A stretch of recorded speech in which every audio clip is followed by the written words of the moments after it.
दधाति पूर्वम् यो वै वेदांश्च प्रणीणाति तस्मै तमहदेवमात्मबुद्धिप्रकाशम् मुमुक्षुर्वै शरणमहं प्रपद्ये। ॐ शान्ति शान्ति शान्तिः। ॐ नमो ब्रह्मादिभ्यो ब्रह्मविद्यासम्प्रदायकर्तृभ्यो वंशर्षिभ्यो महद्भ्यो नमो गुरुभ्यः। सर्वोपप्लवरहितः प्रज्ञानघनः प्रत्यगर्थो ब्रह्मैवाहमस्मि ब्रह्मैवाहमस्मि। ॐ नारायणं पद्मभवं वसिष्ठं शक्तिं च तत्पुत्रपराशरं च व्यासं शुकं गौडपदं महान्तं गोविन्दयोगीन्द्रमथास्य शिष्यं श्रीशङ्कराचार्यमथास्य पद्मपादं च हस्तामलकं च शिष्यं तन्तोटकं वार्तिककारमन्यान् अस्मद्गुरून् सन्ततमानतोऽस्मि। श्रुतिस्मृतिपुराणानाम् आलयं करुणालयं नमामि भगवत्पादं शङ्करं लोकशङ्करं। शङ्करं शङ्कराचार्यं केशवं बादरायणं सूत्रभाष्यकृतौ वन्दे भगवन्तौ पुनः पुनः। ईश्वरो गुरुरात्मेति मूर्तिभेदविभागिने व्योमवद्व्याप्तदेहाय दक्षिणामूर्तये नमः। ॐ पार्थाय प्रतिबोधितां भगवता नारायणेन स्वयं व्यासेन ग्रथितां पुराणमुनिना मध्ये महाभारतम् अद्वैतामृतवर्षिणीं भगवतीम् अष्टादशाध्यायिनीम् अम्ब त्वामनुसन्दधामि भगवद्गीते भवद्वेषिणीम्। यं ब्रह्मा वरुणेन्द्ररुद्रमरुतः स्तुन्वन्ति दिव्यैस्तवैः वेदैः साङ्गपदक्रमोपनिषदैः गायन्ति यं सामगाः। ध्यानावस्थिततद्गतेन मनसा पश्यन्ति यं योगिनः यस्यान्तन्न विदुःसुरासुरगणाः देवाय तस्मै नमः। 39 श्लोक थे। एषा ते विहिता सांख्ये एषा ते विहिता सांख्ये बुद्धे योगे त्विमां शृणु।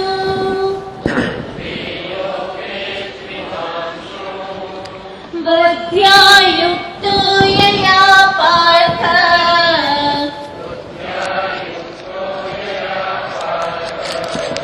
कर्मबन्धं प्रहास्यसि।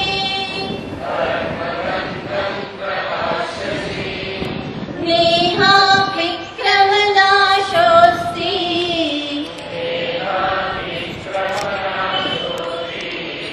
प्रत्यवायो न विद्यते।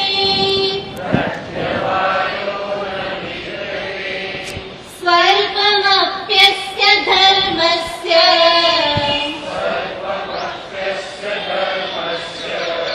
त्रायते महतो भयात्। त्रायते महतो भयात्। व्यवसायात्मिका व्यवसायात्मिका बुद्धि एकेह कुरु नन्दन बहुशाखाह्यनन्ताश्च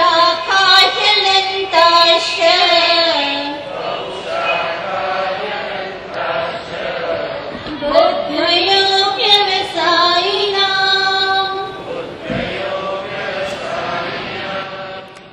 स्वल्पमप्यस्य धर्मस्य त्रायते महतो भयात्।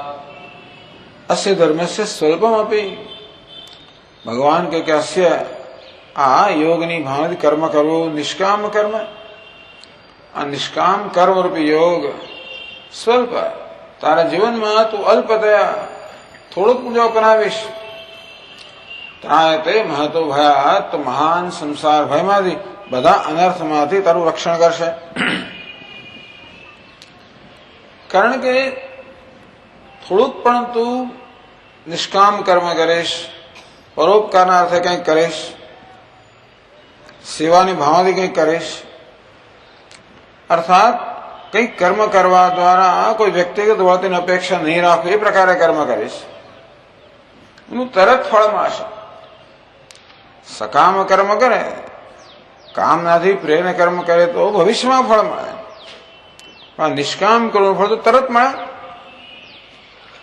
કયું ફળ મળે? આંતરિક સંતોષ, આંતરિક શુદ્ધિ.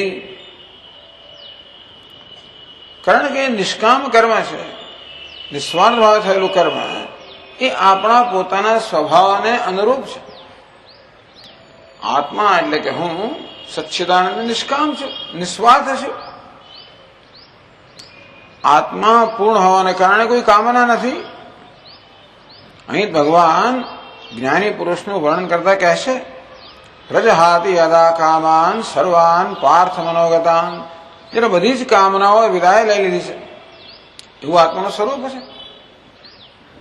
એટલા જ માટે ભગવાન આપણને નિષ્કામ કર્મયોગનો ઉપદેશ કરે છે. કારણ કે કામના રહિત નિસ્વાર્થ ભાવે કર્મ કરવું એ આપણા સ્વભાવને અનુરૂપ છે. એટલા જ માટે એવું કર્મ કરવાથી આપણા મનમાં પ્રસન્નતા જન્મે, આપણે પોતાના માટે એક સંતોષ જન્મે, પોતાના માટે એક ગૌરવ જન્મે. આ રીતે નિષ્કામ કર્મ તો તાત્કાલિક ફળ આપનારું છે, દ્રષ્ટ ફળ આપનારું છે. એની કારણે જે આનંદ થશે, તું વધારે વધારે કરવા ઈચ્છે છે, એમ કરતા કરતા આ યોગ કે નિષ્કામ કરવાની ભાવના તારા જીવનમાં વ્યાપતી જશે અને છેવટે તને અંતઃકરણ શુદ્ધિ દ્વારા જ્ઞાન મળે, યોગ્યતા પ્રદાન કરશે અને જ્ઞાન દ્વારા તને મુક્ત કરીને સંસારના ભયમાંથી તારું રક્ષણ કરશે. વ્યવસાયાત્મિકા બુદ્ધિ એકાય કુરુનંદન. હે કુરુનંદન, હે અર્જુન, આ મોક્ષ માર્ગમાં, આધ્યાત્મિક ઉન્નતિના માર્ગમાં, મોક્ષ માર્ગ એટલે જીવનમાં સુખી થવાનો માર્ગ. આપણો મોક્ષમાં રસ ના હોય તો પણ વાંધો નહીં, જીવનમાં સુખી તો થવું છે ને, મનમાં શાંતિ તો જોઈએ છે ને, એ તો બધાને જોઈએ જ છે. તો વિવેકના માર્ગ, આ વ્યવસાયાત્મિક બુદ્ધિ, આપણો નિશ્ચય ક્યારે બદલાતો નથી. આપણા મનમાં આ પ્રકારની એક સમજ જાગૃત થઈ કે પૂર્ણતા એ મારા જીવનનો ધ્યેય છે. હું સર્વ પ્રકારની અપૂર્ણતાથી મુક્ત થવા માંગુ છું. સર્વ પ્રકારની ઈચ્છામાંથી, કામનામાંથી, પરતંત્રતામાંથી, અસહાયતામાંથી મુક્ત થવા માંગુ છું. હું સર્વ રીતે સ્વતંત્ર બનવા માંગુ છું. કે મારી બધી ઈચ્છાની પાછળ એક જ ઈચ્છા છે. એ તો વિવેક જયારે જન્મ્યા ત્યાર પછી આપણું જીવન જે છે એ બરોબર યોગ્ય દિશા પ્રાપ્ત કરે. ધ્યેય સ્પષ્ટ થઈ જાય અને માર્ગ પણ સ્પષ્ટ થઈ જાય. ધ્યેય શું છે? પ્રાપ્તસ્ય પ્રાપ્તિ. જે પૂર્ણતા ઈચ્છું છે વાસ્તવમાં મારો સ્વભાવ છે.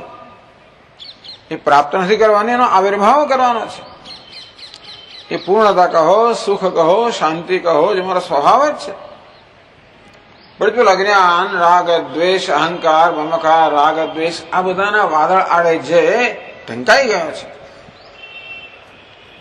માત્ર વાદળ દૂર કરીને મારી સ્વાભાવિક પૂર્ણતાનો આવિર્ભાવ કરવાનો છે. ભગવાન આ વસ્તુ શીખવે છે ગીતામાં કે સુખ કે શાંતિ કોઈ બહારથી પ્રાપ્ત કરવાની વસ્તુઓ નથી, એ તો છે જ, એનો આવિર્ભાવ કરવાનો છે.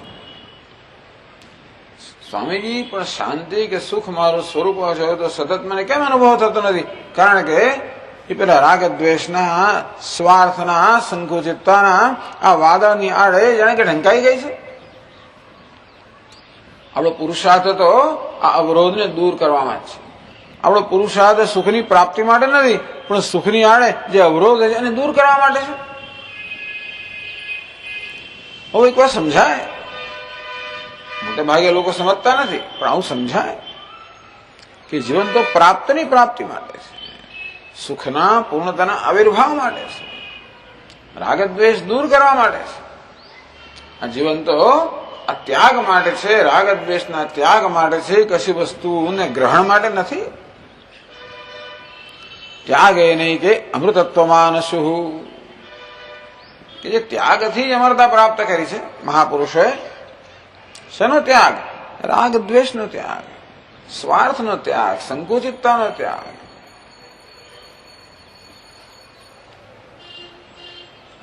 વ્યવસાયાત્મિક બુદ્ધિ, આ પ્રકારનો વ્યવસાય થઈ ગયો, નિશ્ચય થઈ ગયો જીવનમાં. તો આની ઉત્તમ વસ્તુ છે આ નિશ્ચય ક્યારે બદલાય જ નહીં.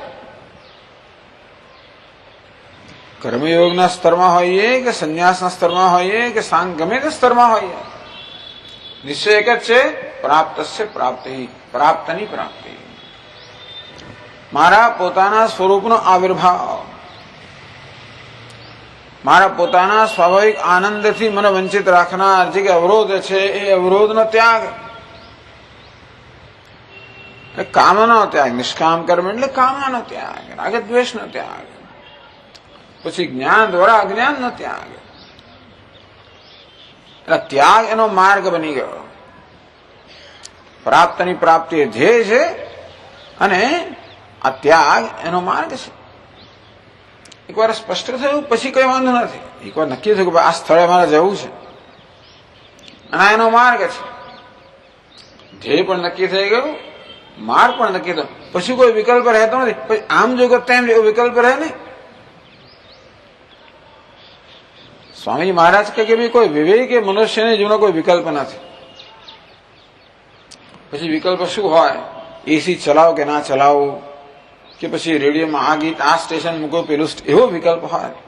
બાકી આ માર્ગ લેવો એવો કોઈ એવો વિકલ્પ રહે જ નહીં.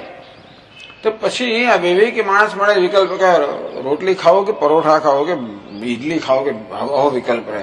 બાકી સ્વાર્થી બનવું કે નિસ્વાર્થ એવો વિકલ્પ રહેતો જ નથી. વ્યવસાયાત્મક બુદ્ધિ એકા ઇહ કુરુનંદન.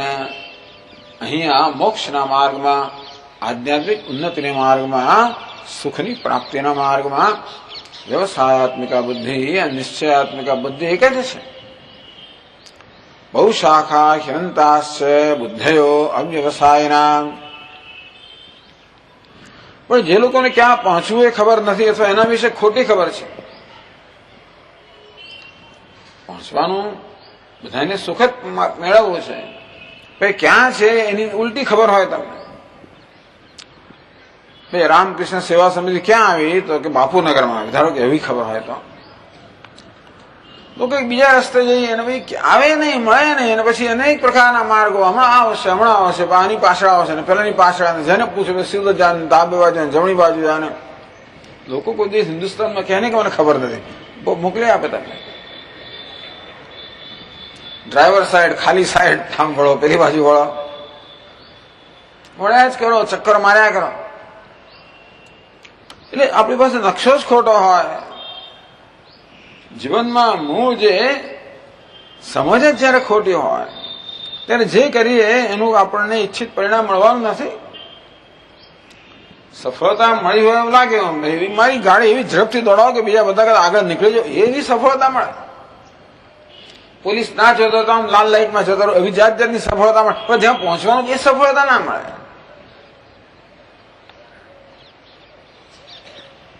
બુદ્ધ અવ્યવસાયના. જેનો વ્યવસાય નથી, વિવેક નથી, જીવનના ધ્યેયની સ્પષ્ટતા નથી, માર્ગની સ્પષ્ટતા નથી. જે લોકોને ખોટો ખ્યાલ છે કે અમારે સ્વર્ગ જોઈએ, આ ભૌતિક સંપત્તિ જોઈએ, આ ભૌતિક સુખને જે જીવનનો ધ્યેય માને છે અને પછી જગતના પદાર્થ સિદ્ધિઓમાંથી સુખ મેળવવાનો પ્રયત્ન કરે. ગઈકાલે કહ્યું તે પ્રમાણે રીતિમાંથી તેલ મેળવવાનો પ્રયત્ન કરે. જે વસ્તુ જ્યાં નથી ત્યાંથી ક્યાં મળવાની છે? એવા લોકોનું વર્ણન ભગવાન પછી એના 3 શ્લોકોમાં કરે છે. યામિમાં પુષ્પિતાં વાચમ યામિમાં પુષ્પિતાં વાચમ પ્રવદન્ત્ય વિપશ્ચિતઃ પ્રવદન્ત્ય વિપશ્ચિતઃ વેદવાદરતાઃ પાર્થ વેદવાદરતાઃ પાર્થ નાન્યદસ્તીતિ વાદિનઃ નાન્યદસ્તીતિ વાદિનઃ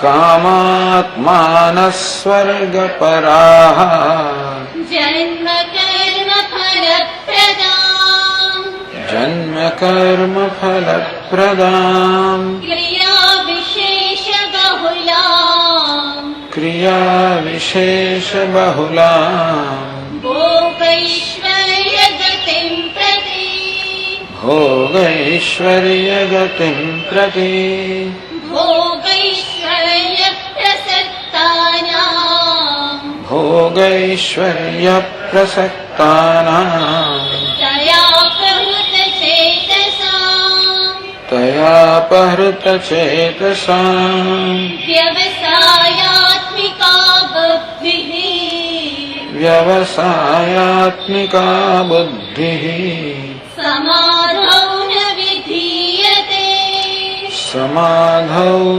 વિધીયતે. યામિમાં પુષ્પિતાં વાચમ પ્રવદન્તિ અવિપશ્ચિતઃ. પહેલી પંક્તિનો છેલ્લો શબ્દ છે અવિપશ્ચિતઃ.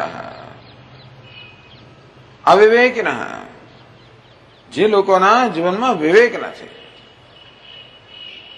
વિપશ્ચિત એટલે વિવેકી, અહીં આગળ અવિપશ્ચિત અવિવેકી એટલે મૂર્ખ લોકો નથી. આમ લોકો બહુ હોશિયાર હોય, વ્યવહાર કુશળ હોય, પોતાનું જીવન બધી પોતાની ઈચ્છાઓ પૂરી કરવામાં બધા કુશળ હોય, આવી બધી કુશળતા ધરાવનારા હોય, પણ જીવનની સમજ વિશે જે મૂળભૂત કુશળતા જોઈએ એ ન હોય. એ લોકો કેવા છે? કામાત્માનઃ સ્વર્ગપરાઃ, જે લોકો સ્વર્ગ અને જીવનનું ધ્યેય સમજે છે. સ્વર્ગપરાઃ, સ્વર્ગને જે ભરેલા છે. સ્વર્ગ એટલે એવો લોક જ્યાં આગળ સુખ જ સુખ હોય, વિષયોનું સુખ હોય. સ્વર્ગ એટલે જે અર્થે વિષયોનું કે ભૌતિક સુખ એને જ જીવનનું ધ્યેય માનનારા છે. કદાચ તમે કહો કે સ્વામીજી અમે તો સ્વર્ગમાં નથી માનતા, તો વાંધો નહીં. મહત્વની વસ્તુ એ છે કે આપણે કયા પ્રકારનું સુખ જીવનમાં ઈચ્છીએ છીએ. શ્રેયશ્ચ પ્રેયશ્ચ મનુષ્યમેતઃ તૌ સંપરીત્ય વિવિનક્તિ ધીરઃ. કઠોપનિષદ કહે કે આ શ્રેય અને પ્રેય બંને મનુષ્યની સમક્ષ પ્રત્યેક ક્ષણે ઉપસ્થિત થતા હોય છે. જે ધીર પુરુષ છે, વિવેકી પુરુષ છે, તો આ શ્રેય અને પ્રેયને બરાબર સારી રીતે તપાસે છે. તૌ સંપરીત્ય વિવિનક્તિ ધીરઃ, જે કંઈ પોતાની સામે જે કંઈ પરિસ્થિતિ ઉપસ્થિત થાય એની સારી રીતે આલોચના કરીને શ્રેયો ધીર અભિપ્રેયસો વૃણીતે, જે ધીર મનુષ્ય છે, વિવેકી મનુષ્ય છે, એ શ્રેયને પસંદ કરે છે.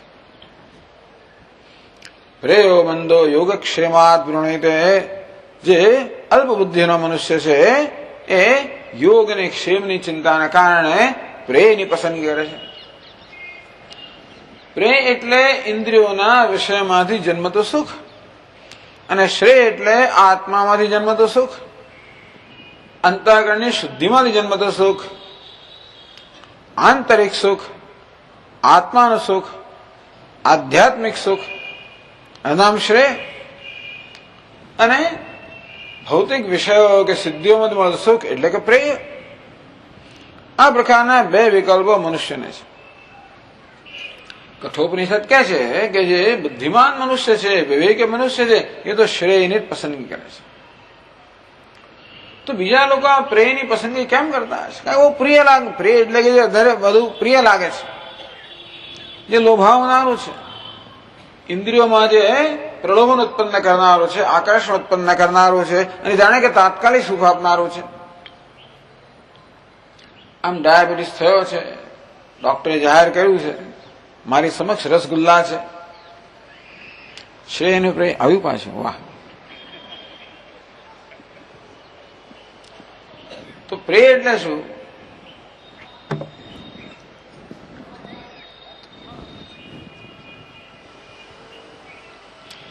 રસગુલ્લા બહુ પ્રિય છે મને, મારા મોંમાં પાણી લાવનારા છે.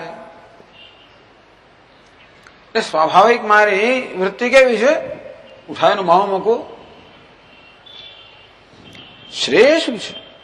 મારું કલ્યાણ કરનારી વસ્તુ કઈ છે કે મારે મારા પર કાબુ રાખવો જોઈએ? કારણ કે ભલે વિષયેન્દ્રિય સંયોગાત યત તદગ્રે અમૃતોપમમ પરિણામે વિષમેવ. રસગુલ્લા ભલે સ્વાદમાં મધુર જણાતો હોય, પણ એના પરિણામમાં તો ઝેર સમાન છે ને. ડાયાબિટીસના દર્દી માટે તો ખરા ને. તો એ વખતે જે વિવેક મનુષ્ય છે પોતાના આવેગ, પોતાની ઇન્દ્રિયના આવેગને કાબુમાં રાખીને જે અયોગ્ય છે ના જ કરે, યોગ્ય છે જ કરે. જે શરૂઆતની અંદર આપણે જરા કપરું લાગે, યત્તદગ્રે વિષમેવ પરિણામે અમૃતોપમ. શરૂઆતમાં બહુ કડવું લાગે, અઘરું લાગે, કારણ કે આપણી બધી સ્વાભાવિક વૃત્તિઓનું આપણે નિયંત્રણ કરવું પડે, પણ અંતમાં એ અમૃત સમાન નીવડે. એટલે આ ધીર પુરુષ જાણે છે, જેના વ્યવસાયાત્મિક બુદ્ધિ છે, જાણે છે કે તાત્કાલિક દુઃખ, દીર્ઘકાલીન સુખ, તાત્કાલિક સુખ, દીર્ઘકાલીન દુઃખ, આવી પસંદગી છે. રસગુલ્લું તાત્કાલિક સુખ આપનારું છે, દીર્ઘકાલીન દુઃખ આપનારું છે. આત્મસંયમ તાત્કાલિક દુઃખ આપનારો છે, દીર્ઘકાલીન સુખ આપનારો છે.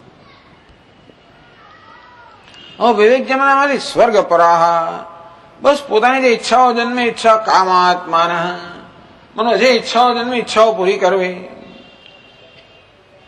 ભલે આ લોકો ધર્મનું આચરણ કરતા હોય, ભલે પુણ્યકર્મ કરતા હોય, તો પણ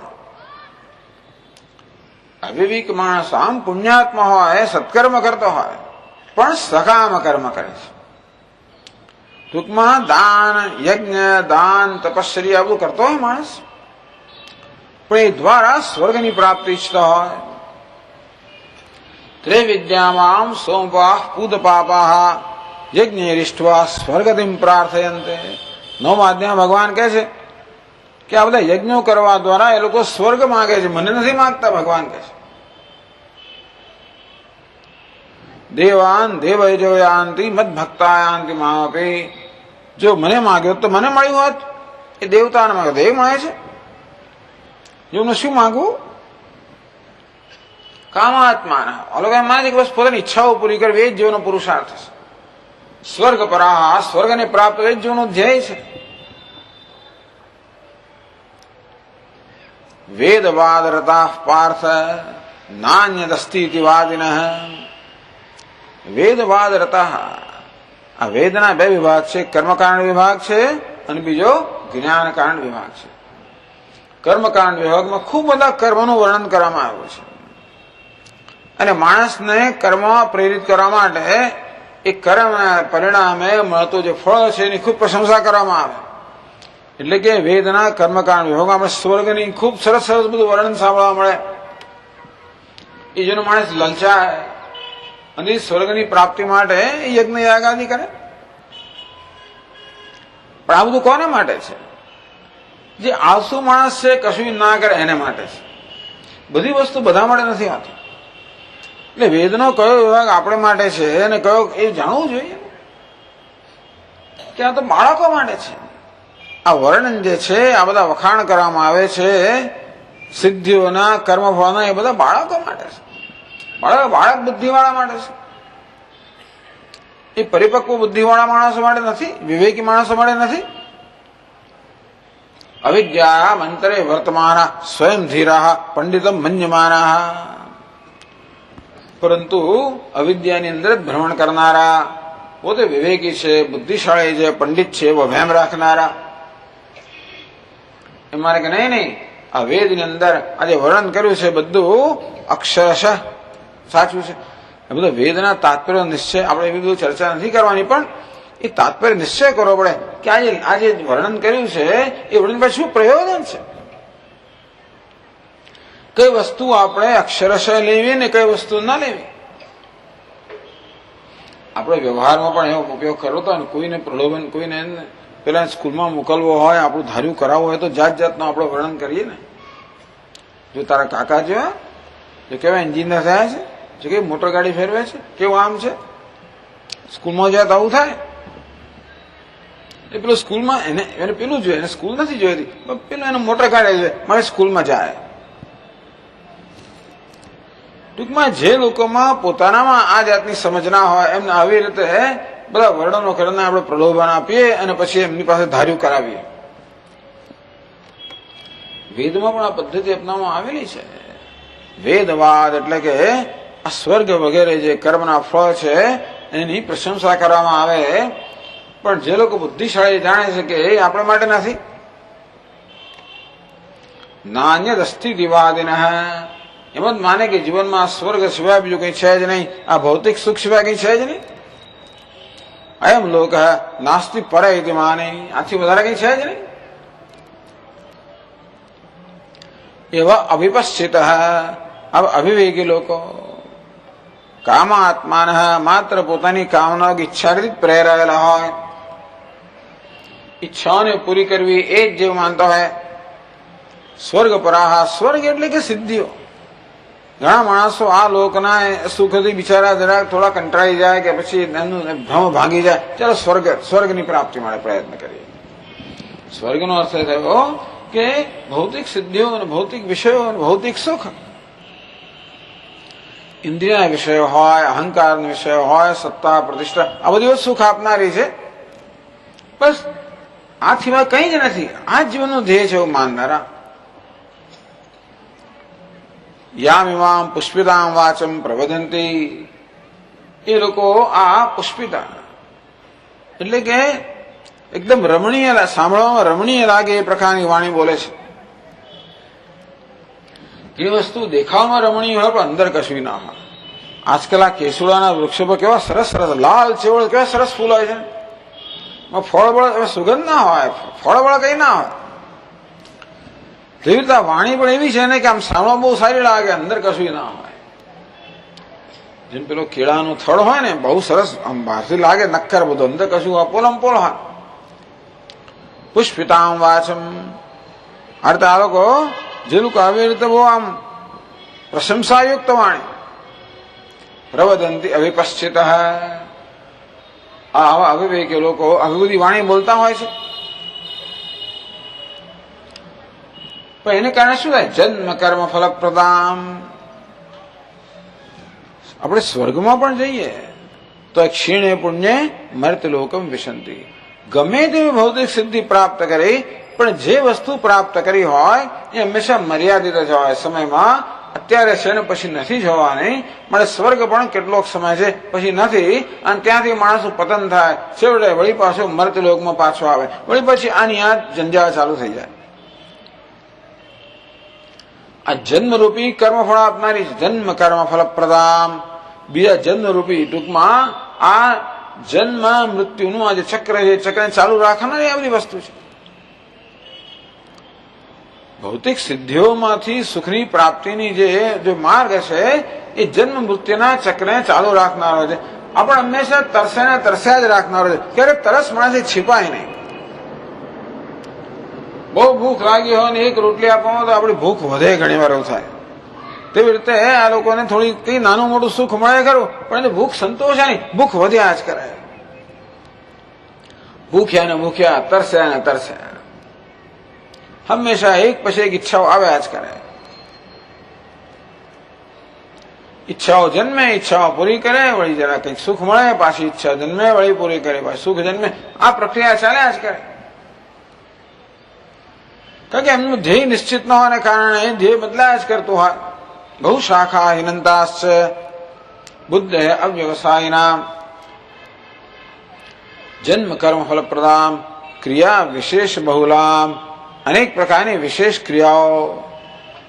ભાઈ તમને પશુ જોઈએ છે તો આ કર્મ કરો, પુત્ર જોઈએ તો પેલું કર્મ કરો, સ્વર્ગ જોઈએ તો આ કર્મ કરો, સંપત્તિ જોઈએ તો ફલાણું કર્મ કરો. અનેક, કારણ કે આ ધ્યેય અનેક છે. જો મોક્ષ નામનું એક ધ્યેય ના હોય ત્યાં પછી અનેક બધા ધ્યેય હોવાના, ધ્યેય બદલાય જ કરવાના. જ્યાં સુધી આપણને કશી વસ્તુ મળી ત્યાં એમ લાગે કે મળે એટલે કામ પૂરું થઈ જશે, તો બસ આ ઘર બંધાઈ જાય પછી મારે કાંઈ ના જોઈએ. ઘર બંધાય કે બસ પતી ગયો, બસ ફર્નિચર આવી જાય એટલે પતી જાય. આ જરા કાર્પેટ બદલાઈ જાય, આ જરા થોડું એર કન્ડિશનિંગ આવી જાય, એકાદ રૂમ જરા વધી જાય, અહીંયા આગળ આ થઈ જાય, અહીં પેલું માળમાં 10 વર્ષ એ પૂરું થયું. સ્વામી બસ એક ગાડી આવી જાય, હવે એને મળે ગરાજ બનાવો. સ્વામી હવે એવું છે ને આજકાલ એક ગાડી પૂરતી નથી. હવે ઘરની અંદર આપણા પત્ની છે, બાળકો છે, બીજી ગાડી ફેમિલી કાર જોઈએ, પેલું જોઈએ, આ લોન જોઈએ, પછી બે નોકરી કરો ને પેલું કરો ને, તો ચાલ્યા જ કરાય. એવું જ હોય, એમાં કઈ ખોટું કશું નથી.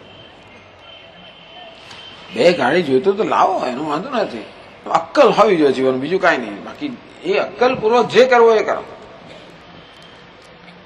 કોઈ પણ ઈચ્છા મનમાં જન્મે ત્યારે આપણે એને પૂરી કરવામાં ઝંપલાવાના બદલે પેલા ઈચ્છાને જરા વિચારની કસોટીએ ચડાવવી જોઈએ કે ભાઈ આ ઈચ્છા પૂરી કરવું મારા માટે હિતાવહ છે કે નહીં.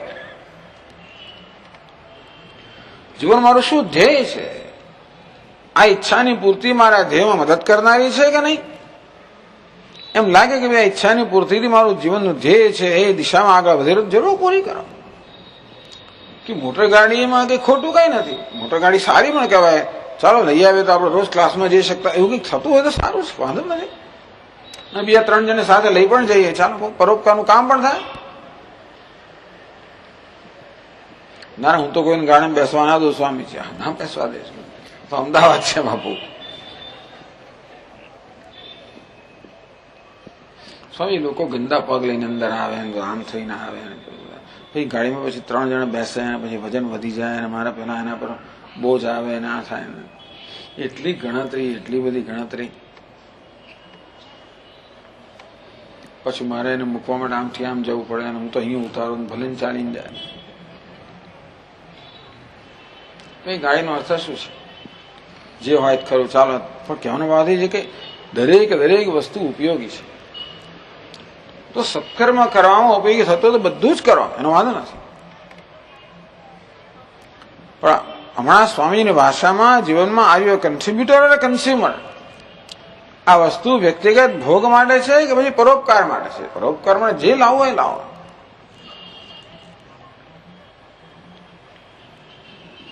પણ વિવેક હોવો જોઈએ. કોઈ પણ ઈચ્છા મનમાં જન્મે ત્યારે આપણે એને વિવેકની કસોટી ચડાવવી જોઈએ અને નક્કી કરવું જોઈએ કે આ ઈચ્છાની પૂર્તિ કરવાથી હું મારા ધ્યેયની નજીક હોઈશ કે નહીં હોઉં. એમ લાગે કે આ ઈચ્છાની પૂર્તિ તમારા ધ્યેય તરફ લઈ જનાર તો પૂરી કરો, નહીં તો નહીં કરવી. પણ આ લોકો તો વિચાર કરતા જ નથી કે બધી ઈચ્છાની પાછળ મોક્ષની ઈચ્છા છે, સમજતા જ નથી. ભોગ ઐશ્વર્ય ગતિમ પ્રતિ, બસ ભોગ અને ઐશ્વર્ય એ એનું ધ્યેય છે. ઇન્દ્રિયના સ્તરે ભોગ અને અહંકારના સ્તરે ઐશ્વર્ય, આટલું જોઈએ એમને. આવી જાતની સાંભળવામાં રમણીય જણાતી વાણી આ લોકો બોલે છે. એ તો બોલતા હોય બોલે, એ તો કરતા પણ બીજા લોકોને પાછા ફસાવે છે ને. પોતે આવું કરે છે ને એવા પ્રવચનો આપે પાછા કે બીજા લોકો પણ લોભાઈ જાય, એ પણ એમની પાછળ એ બધું કરતા થાય. ભોગ ઐશ્વર્ય પ્રસક્તાના તયા અપહૃત ચેતસા, આ પ્રકારની રમણીય વાણી સાંભળવા બહુ સારી લાગનારી હોય, આપણા પ્રલોભન જન્માવનારી હોય.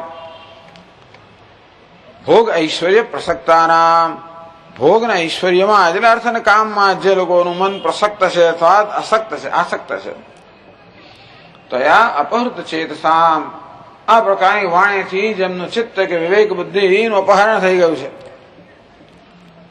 વ્યવસાયાત્મિકા બુદ્ધિ સમાધાન વિધીયતે, એમની સમાધિ અર્થાત બુદ્ધિમાં એટલે વ્યવસાયાત્મિકા બુદ્ધિ એ જાતનો જીવન નિશ્ચય જન્મતો જ નથી. ટૂંકમાં જે બુદ્ધિમાં આ રીતે ભોગ અને ઐશ્વર્યનું જ મૂલ્ય હોય એ બુદ્ધિમાં મોક્ષનું મૂલ્ય જન્મતું નથી. એ બુદ્ધિમાં આત્મસંયમનું મૂલ્ય ન જન્મે. જ્યાં ભોગનું મૂલ્ય છે તે આત્મસંયમનું મૂલ્ય ના હોય.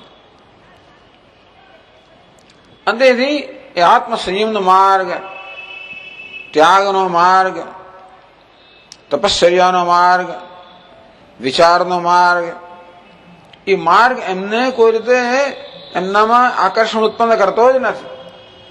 એનો પ્રવૃત્તિનો માર્ગ, ભોગ, આ બધી વસ્તુ જ આકર્ષણ ઉત્પન્ન કરે. સમાધાન વિધીયતે એટલે ભગવાને જે કહેલું બહુ શાખા હિરંતાશ્ચ બુદ્ધય અવ્યવસાયના, જેમના જીવનમાં વ્યવસાય નથી જન્મ્યો, વિવેક નથી જન્મ્યો, એ કેવા આ જગતમાં સંસારમાં ચક્કર મારતા હોય છે એ વસ્તુનું આ 3 શ્લોકોમાં વર્ણન કર્યું. એ ભગવાન કોઈ કર્મની નિંદા નથી કરતા. ભગવાન કોઈ કેટલાક લાઈન ભગવાને કર્મની નિંદા કરી, કર્મકાંડ નિંદા કરી નહીં.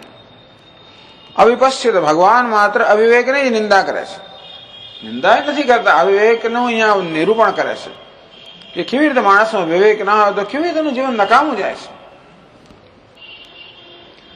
અને કમનસીબે આપણે ભોગના સંસ્કાર લઈને આવીએ ને એટલે એવા જ વિચારો જન્મે, એટલે વળી પાછું એવું જ પ્રકારનું કર્મ કરવાની પ્રેરણા જન્મે.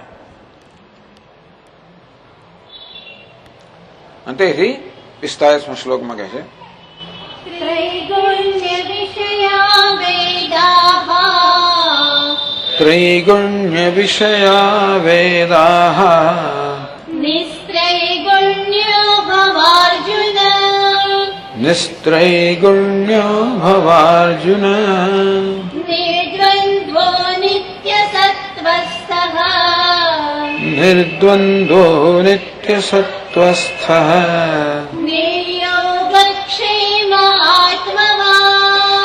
નિર્યોગક્ષેમ આત્મવાન.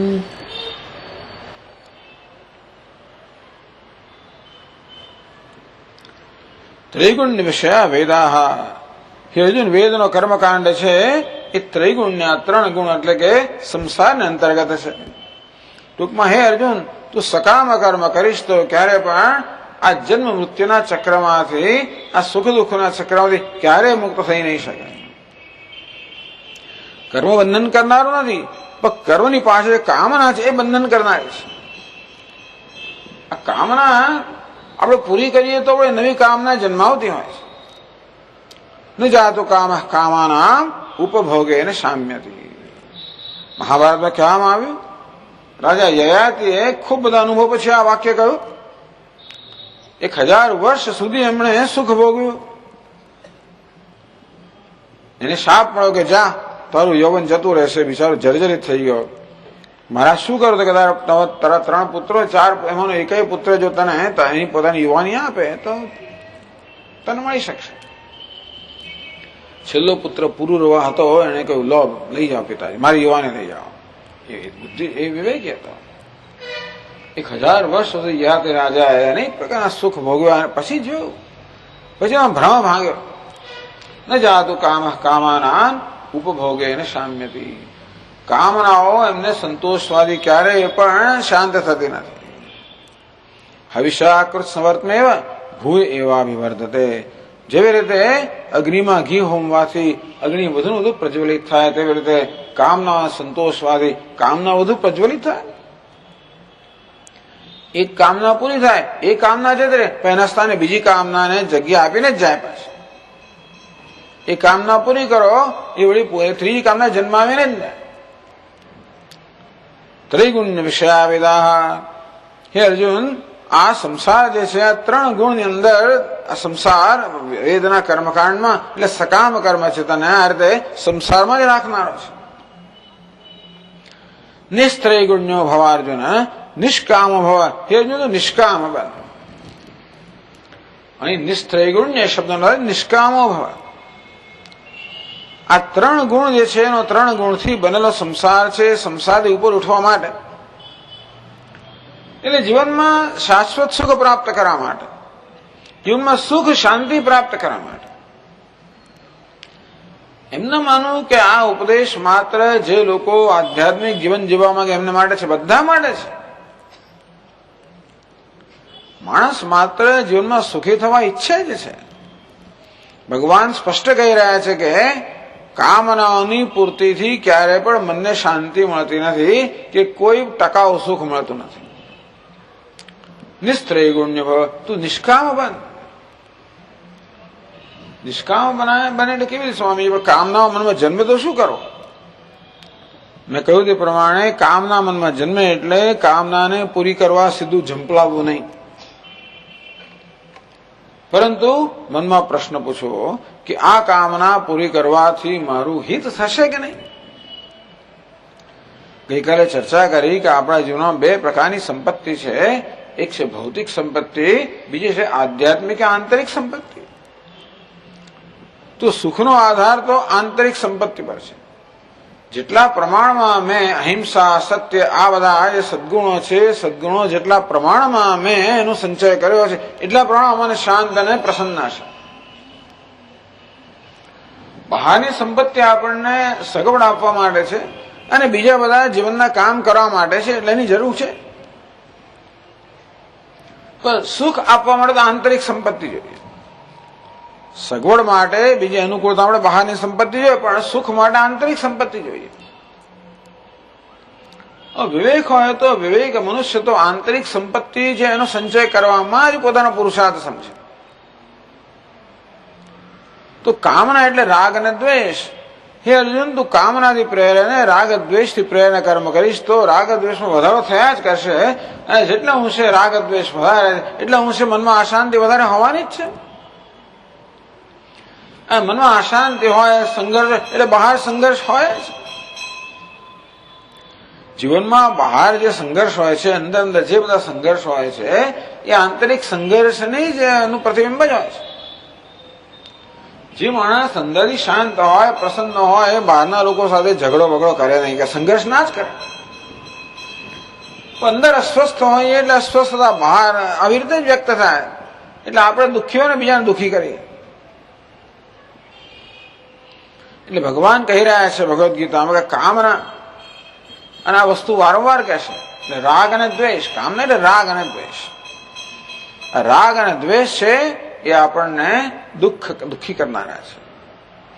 ભગવાન કહે છે ત્રીજા અધ્યાયમાં, તયોર્ન વશમાગત છે તૌહ્યસ્ય પરિપંથિનો.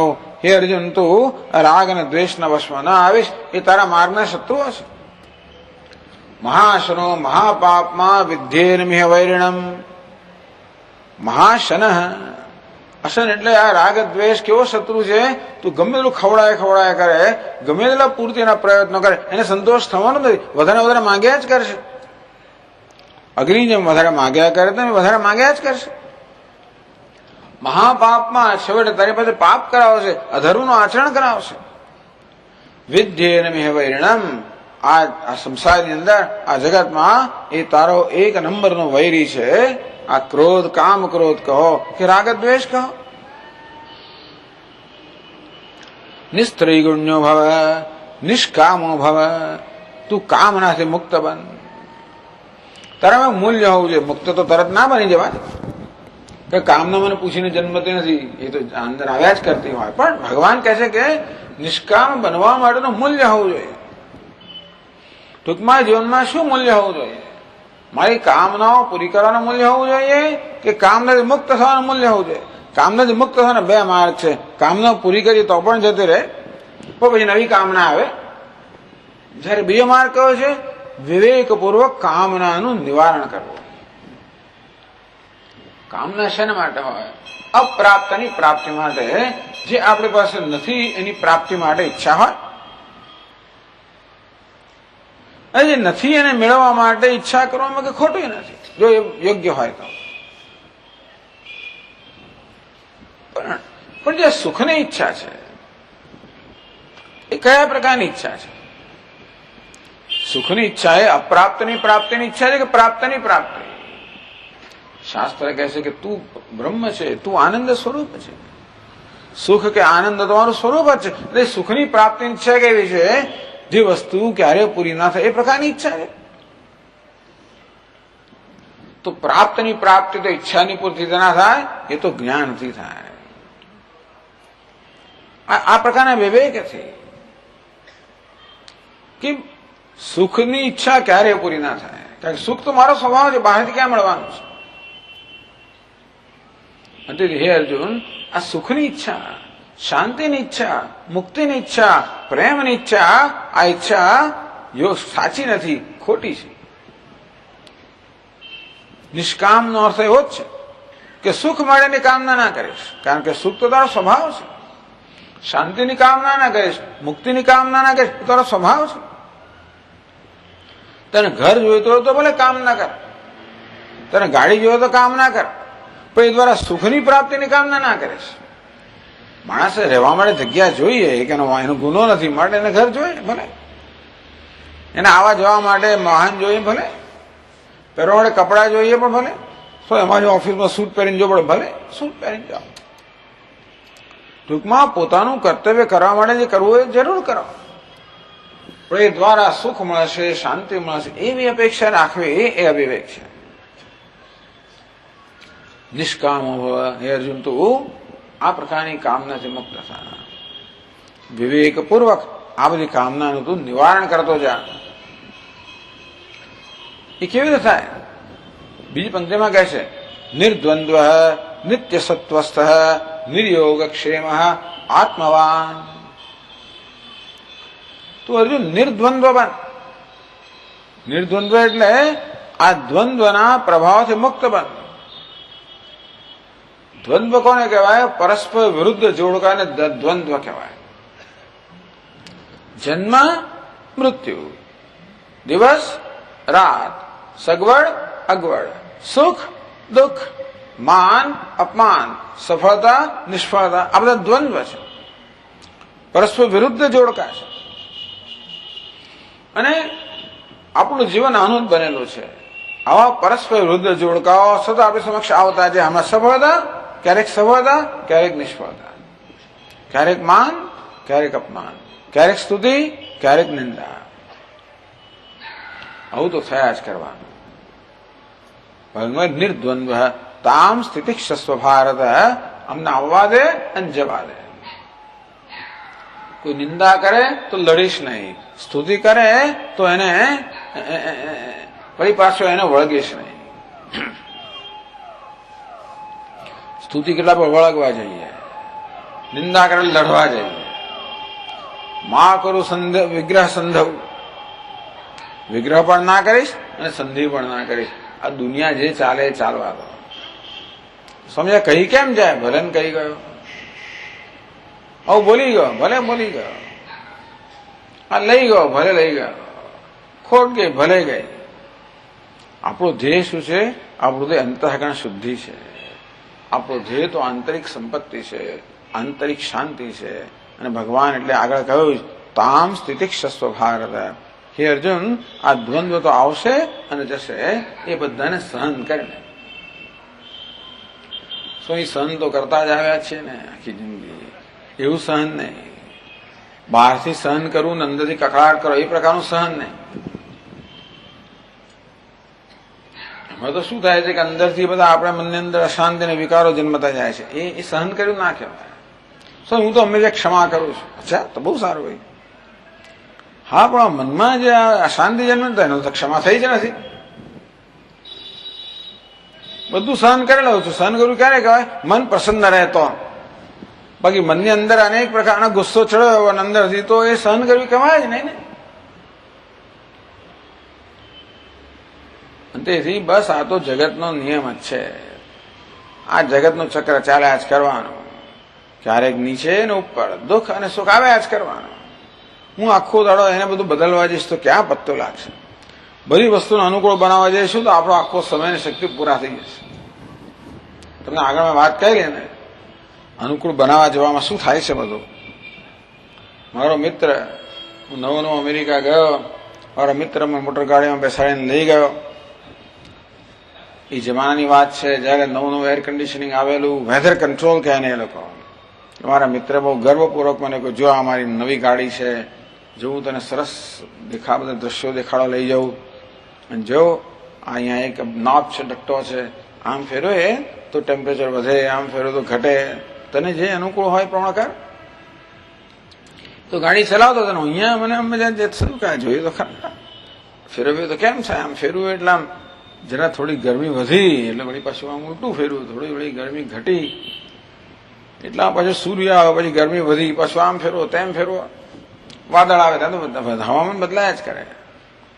આપણે ગરમી કરતા સૂર્ય આવે, ગરમી વધે એટલે પછી ઠંડી કરતા વાદળ આવે, પછી ઠંડી, એમ કરતા કરતા હું તો ફેરવ્યા જ કરું આમથી તેમ.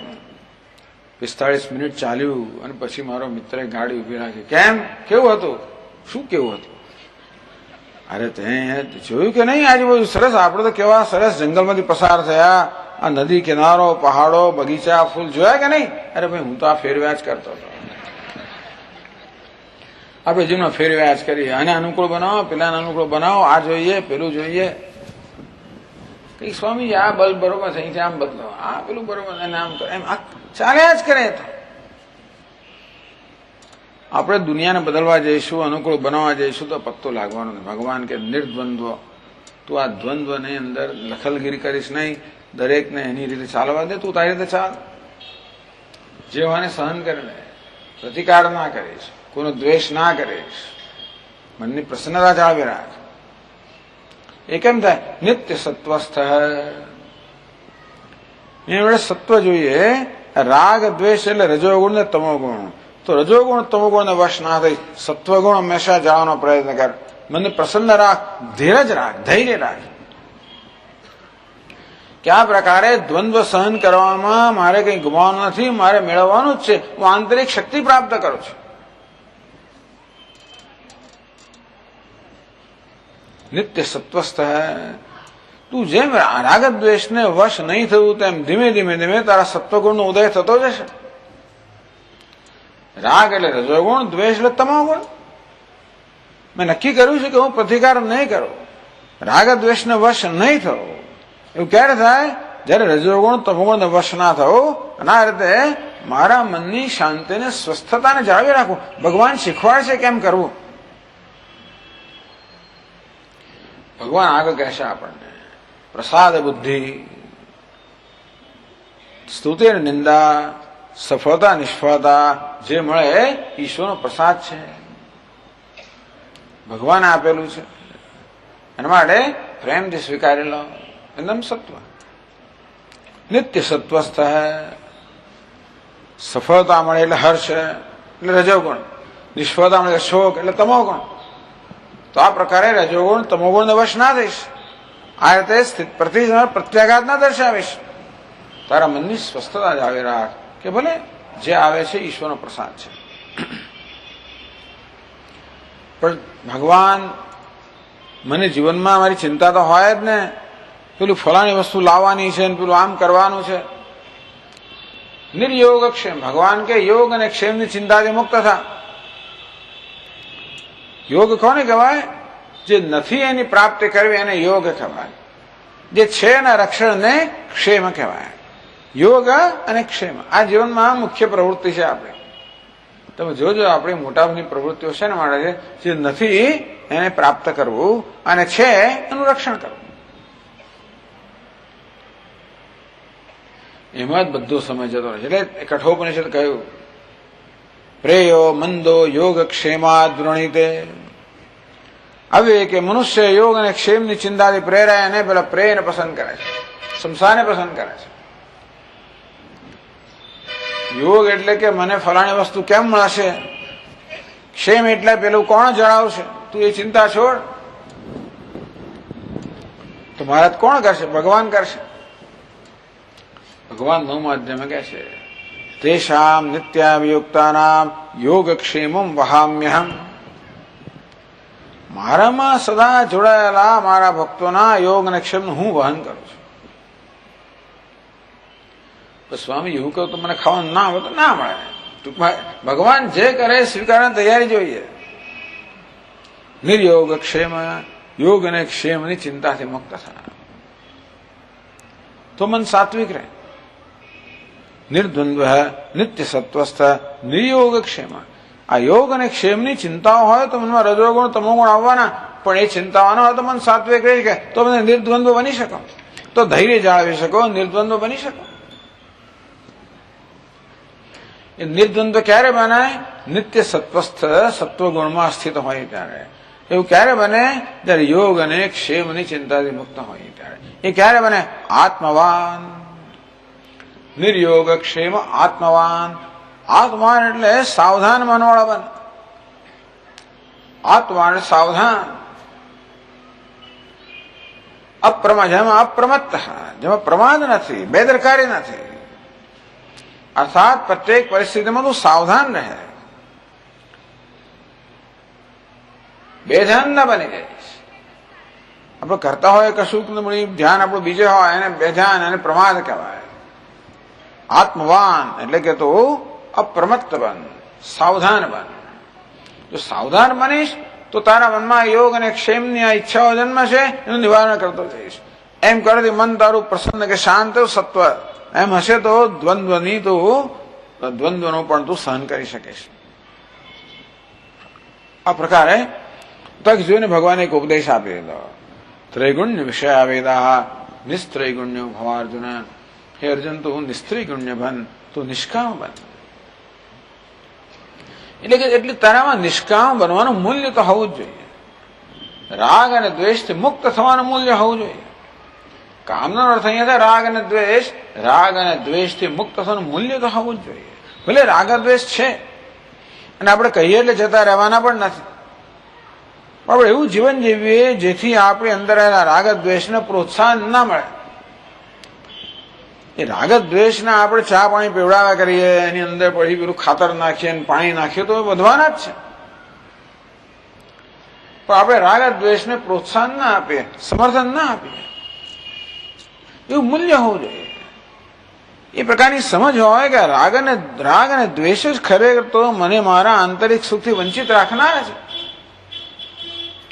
આ રાગ દ્વેષ જ મારા શત્રુઓ છે, એ જ મને આંતરિક શાંતિથી વંચિત રાખનારા છે, એ જ આંતરિક સુખથી વંચિત રાખનારા છે. અને માટે ખરો પુરુષાર્થ તો રાગ દ્વેષથી મુક્ત થવામાં જ હોવો જોઈએ. જેટલા અંશે રાગ દ્વેષ ઓછા થાય એટલા અંશે આપણે તરત જ આંતરિક પ્રસન્નતા અને શાંતિ પ્રાપ્ત થવાના જ છે. એનું તાત્કાલિક ફળ છે. એટલે મૂલ્ય હોય કે રાગ દ્વેષથી મુક્ત થવું છે. નિષ્કામનો અર્થ રાગ દ્વેષથી મુક્ત. એટલે મનમાં રાગ દ્વેષ જન્મે પહેલા સંસ્કારને કારણે તો કઈ વાંધો નહીં. હું એને સમર્થન ના આપું, એનું અનુસરણ ના કરું. એ રાગ દ્વેષને કર્મ દ્વારા વ્યક્ત ના થવા દઉં. રાગ દ્વેષનું વિવેક દ્વારા હું નિવારણ કરું. એના માટે નિર્દ્વંદ્વ.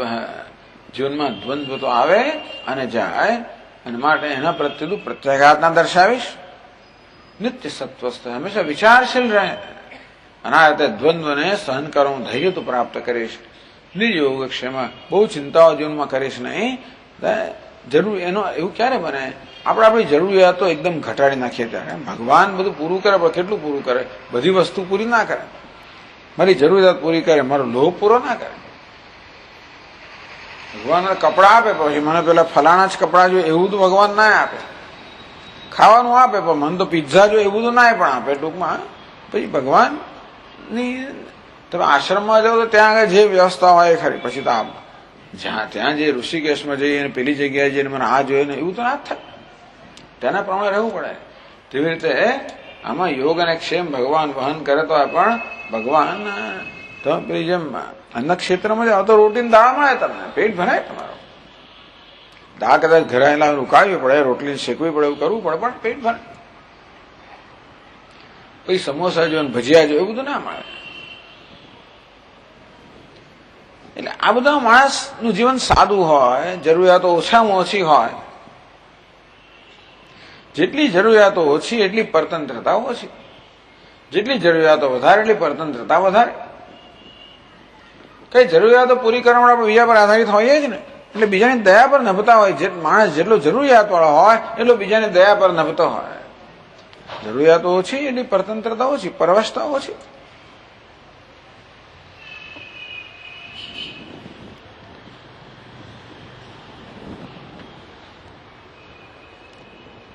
મહારાજ આવું કરવા જવું, આપની સલાહ માને આ બધા કામનાઓ છોડી દઉં, રાગ દ્વેષ જવા દઉં, પછી તો અત્યારે જે નાનું મોટું સુખ મને મળે એનાથી વંચિત રહી જવું ને. સ્વામીજી આવે આ વેદાંતના પ્રવચન સાંભળ્યા પછી હવે તો હું ટીવી જોઉં તો મનમાં મને તો ગિલ્ટ, મનમાં મને તો ડંખ લાગે કે આ તો ખોટું કરી રહ્યો છે. સ્વામી યાદ આવે. હવે જયારે ટીવી જોતો હોઉં ત્યારે સ્વામી યાદ આવે કે આ ખોટું કરી રહ્યો છે. હા, સાંભળો આવે પહેલા કઈ ચિંતા નહોતી, આ બધાનો આનંદ લઈ શકતો, હવે આનંદ લઈ શકતો નથી. આ ખોટું છે, આ તો ભૌતિક સુખ છે, આ તો વિષયનું સુખ છે, આ તો બરાબર નથી, આ તો બંધન કરનારું છે.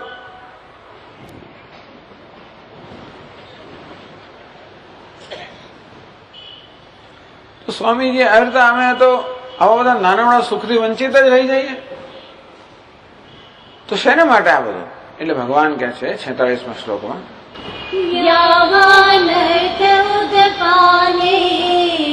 યાવાનર્થ ઉદપાને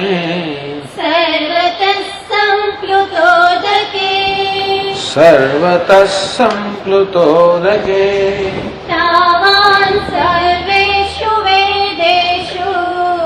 તાવાન સર્વેષુ વેદેષુ બ્રાહ્મણસ્ય વિજાનતઃ. તો ભગવાન કહે છે, હે અર્જુન, ચિંતા ના કરીશ. આપણે હવે કહ્યું કે કામનાઓ પૂરી કરવાનું તને મૂલ્ય ના હોવું જોઈએ, કામનાથી મુક્ત થવાનું મૂલ્ય હોવું જોઈએ. એવું તો ખરું ને કે આપણે ઈચ્છા જન્મે અને પૂરી કરીએ તો તાત્કાલિક સુખ તો મળે, જે થોડું ઘણું તો મળે. તો કામનાને પૂરી જ ના કરે એ તો જતું જ હોય ને. તો ભગવાન અહીંયા એક સરસ ઉદાહરણ આપે છે, સરસ રૂપક દ્રષ્ટાંત આપે છે કે ઉનાળામાં નદીના તટ, નદી તો સુકાઈ ગઈ હોય ત્યારે લોકો પાણી મેળવવા માટે નદીના પેલા રેતીની અંદર થોડા ખાડા ખોદે, 5 ફૂટ જેટલું અંદર પાણી મળે. અંદર નાના નાના કુવા ખોદે, નાના નાના ખાડાઓ ખોદે. એવા કેટલાય બધા ઉનાળામાં ખાડા ખોદ્યા હોય, થોડું થોડું પાણી દરેકમાંથી મળતું હોય.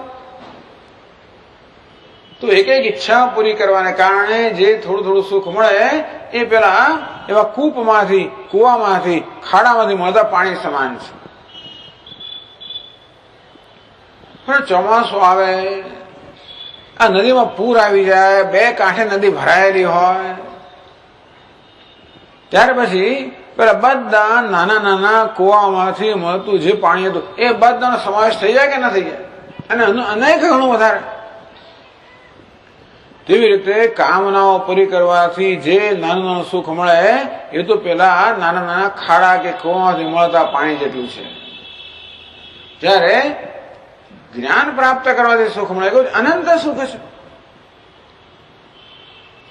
યાવાન અર્થ ઉદપાને સર્વતઃ સંપ્લુતોદકે, સર્વતઃ સંપ્લુત ઉદકે, ચારે બાજુ જયારે પૂર આવી જાય ત્યારે ઉદપાન એટલે કે પેલા કુવાનું જેટલું મૂલ્ય હોય, તાવાન સર્વેષુ વેદેષુ બ્રાહ્મણસ્ય વિજાનતઃ. તે રીતે બ્રાહ્મણ એટલે બ્રહ્મજ્ઞાની, જે બ્રહ્મજ્ઞાની છે, જેના આત્માનું જ્ઞાન છે, જેને આત્માની પૂર્ણતાનું જ્ઞાન છે, અર્થાત જેને આત્માની પૂર્ણતા પ્રાપ્ત કરી છે. કેમ પ્રાપ્ત કરી છે? એ પૂર્ણતાની આડે જે કે અવરોધો છે બધા અવરોધો દૂર કરે. પહેલો અવરોધ રાગ અને દ્વેષનો છે, બીજો અવરોધ અહંકારનો છે. આ રાગ દ્વેષનો અવરોધ છે એ કર્મયોગથી દૂર થાય, અહંકારનો અવરોધ છે એ જ્ઞાનથી દૂર થાય. આ 2 તબક્કાની સાધના છે. જ્ઞાન યોગે ને સાંખ્યાનામ, કર્મયોગે ને યોગીનામ. જે કર્મયોગ એ પહેલો તબક્કો, સાંખ્ય એ જ્ઞાન યોગ બીજો તબક્કો. તો પહેલા તબક્કામાં રાગ અને દ્વેષ દૂર થાય, બીજા તબક્કામાં કર્તૃત્વ, ભોક્તૃત્વ, અહંકાર દૂર થાય. ટૂંકમાં આ 2 સ્તરના જે અવરોધો છે પૂર્ણતાની અભિવ્યક્તિમાં એ આ રીતે દૂર થાય. અને એવું પણ નથી કે આપણે કોઈક દિવસ પેલું સુખ મળશે, એવું નથી. જેટલે અંશે રાગ દ્વેષ દૂર થતા એટલે અંશે આપણને પ્રસન્નતાનો અનુભવ થતો જ જાય. આપણે મુક્ત થતા જઈએ. આપણે બાંધના જો કોઈ હોય તો રાગ દ્વેષ છે. અહંકાર, મમકાર, રાગ, દ્વેષ ખરેખર આપણે બંધન કરનારા છે, આપણી સ્વતંત્રતાને જકડનારા છે. બહારનું જગત આપણે જકડતું નથી, એ આપણે પરવશ બનાવતું નથી, આપણે પોતાના જ રાગ દ્વેષની ગ્રંથિઓ આપણે પરવશ બનાવનારી છે. એટલે જ ભગવાન નિષ્કામો ભવ, નિર્દ્વંદ્વો, નિસ્ત્રૈગુણ્યો ભવ.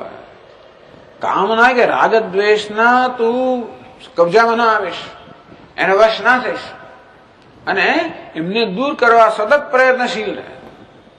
આ પ્રકારે તું ક્રમે ક્રમે મુક્તિ પ્રાપ્ત કરતો જઈશ, અને છેવટે તારી પૂર્ણતા અભિવ્યક્ત થાય ત્યારે એ આનંદ કેવો છે, ચારે બાજુથી પેલું જાણે કે પૂર આવી ગયું હોય અને અપાર જે જળની રાશિ હોય તેવી રીતે અનંત આનંદ જે આત્માનું સ્વરૂપ છે એ પ્રાપ્ત થાય. ત્યાં સુધી શું, ત્યાં સુધી એવું નહીં, દરેક દરેક ક્રમ, દરેક દરેક પગથિયે આપણે સુખ પ્રાપ્ત થતું જાય, જે છેવટે પરિણમે અનંત સુખ. આ એવું નથી કે મર્યા પછી ક્યારે મોક્ષમાં, એવું નથી, અત્યારે જ મુક્તિ પ્રાપ્ત થતી જ જાય. તાવાન સર્વેષુ વેદેષુ, વેદનો અર્થ છે કર્મ. અહીંયા આગળ વેદના કર્મકાંડની અંદર જે બધા અનેક બધા કર્મ કહેલા છે એ દ્વારા જે મર્યાદિત સુખ પ્રાપ્ત થાય છે એ બધાનો સમાવેશ થઈ જાય. બ્રાહ્મણસ્ય વિજાનત હૈ, બ્રહ્મજ્ઞાની જેના આત્માનું જ્ઞાન છે, જેણે આત્માના આનંદનો આવિર્ભાવ કર્યો છે, જે આ પ્રકારે પૂર્ણ આનંદમાં પ્રતિષ્ઠિત છે, એને કર્મથી પ્રાપ્ત થતા બધા સુખ આપોઆપ એનો સમાવેશ થઈ જાય. શંકરાચાર્ય હમણાં દૃષ્ટાંત આપે છે, પેલી પાસાની રમત રમતા હોય તો, અથવા પેલી એના કરતા પેલી ઢગલાબાજી આપણે રમતા હોય, ઢગલાબાજી એ વધારે સારું દૃષ્ટાંત છે. ઢગલા પેલો ઉતરે ને હું ઉતરું, ના ઉતરે ને હું ઉતરું, સત્તા ઉપર સત્તો આવી ગયો, આખો ઢગલો મને મળી જાય.